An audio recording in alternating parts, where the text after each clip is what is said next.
శివపురాణం ప్రకారం అమరత్వాన్నిచ్చే అమృతాన్ని పొందడానికి దేవతలు రాక్షసులు సముద్ర మరణం చేసినప్పుడు అమృతంతో పాటు ధన్వంతరి, లక్ష్మీదేవి, కల్పవృక్షం ఇలా ఎన్నో ఉద్భవించాయి.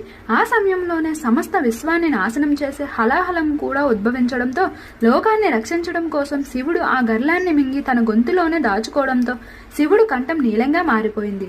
హలాహల ప్రభావాన్ని తగ్గించడం కోసం, శివుణ్ణి శాంతింపజేయడం కోసం దేవతలంతా పార్వతీదేవితో కలిసి కల్పవృక్షం నుండి ఉద్భవించిన గంజాయి మొక్క ఆకుల్ని, పువ్వుల్ని రసంగా చేసి శివుడికి ఇవ్వడంతో శివుడు ఆ రసాన్ని తాగి శాంతించాడు.